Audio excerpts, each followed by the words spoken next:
السلام علیکم ورحمت الله وبرکاتہ. ټول ملګرو ته سلامونه. امید لرم چې ښه وئ. ملګرو په دې سیټ چې دا کوم ویډیو تاسو وینئ یقینا دا یو داسې ویډیو ده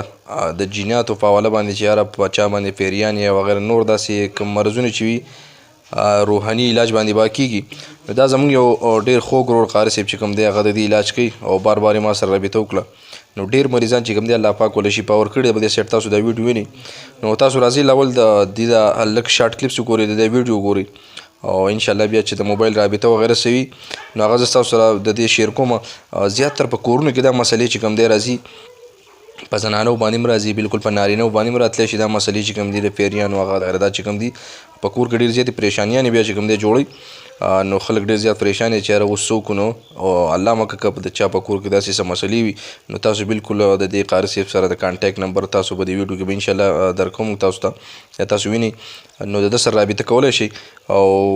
چې داسې څه قسمه پریشاني څه بیماري تاسو د په کال باندې وویلی شئ په ټلیفون باندې او دلته مخامخ چې کوم دی تاسو تللی شئ ویډیوګانې به مو لږ دا ویډیو تاسو له وګورئ چې د چا په کور کې هم څه پریشانیانې وي نو کوشش وکړئ چې یاره د قاري صاحب سره رابطه وکړئ الله به انشاءالله شفا ضرور ورکوي. ملګرو دغه کم شارټ کلیپس چې تاسو دغه ویډیو دا وکتو دا فول ویډیو ځکه په یوټیوب باندې نشو اپلوډ کولی چې دا خو به نورو کسانو هم د خپل پیجونو چینلونه چې کوم دی اپلوډ کړي او مین خبره پکې دا ده چې په دې ویډیوګانو باندې چې کوم دی لکه داسې د پیریانو دا کم چغې وغیره چې کوي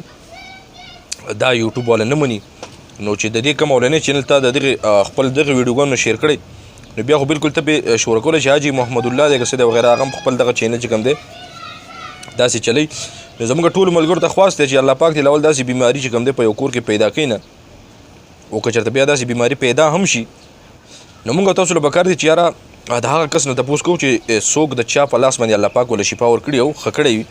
یعنې زیات تر چې څوک چوکې ډېر خلک د عام ډاکټر خبره به واخلو چې یاره ډاکټر له کله لاړ شي او بیا راشي او هغه دوایانې په الله پاک ښه رانولي نو بیا څه وایي دغه ډاکټر نه پوهېږي.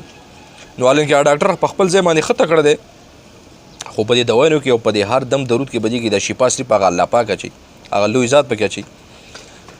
نو زه وایم چې زه به قل هو ویم دا به ویم نو هغې کې به م الله پاک دومره شفا واچوي نو بیا به خلک څه وایي چې یاره بس دی پوهېږي نو هغه خو زه مطلب دا دی څوک پوهېږي نه خو دا ټول کارونه د الله پاک دی. نو ملګرو ته مې ټولو ته خواست دی چې څوک هم ځئ او داسې بیماریانې وي لاول دی الله پاک داسې بیماریانې چا راولي نه یا پیدا کوي نه دا ځکه چې دې سره ډېر پریشانیانې پیدا کېږي نو خو بیا هم کوي. نو تاسو د دغې قاري صاحب دا کم نمبر چې دی او دا فول ویډیو چې کوم دی تاسو زموږ د فیسبوک په پیج باندې کتلی شئ او د هغې فیسبوک پیج لینک چې کوم دی په دې ډسکرپشن کې ما تاسو له درکړی دی.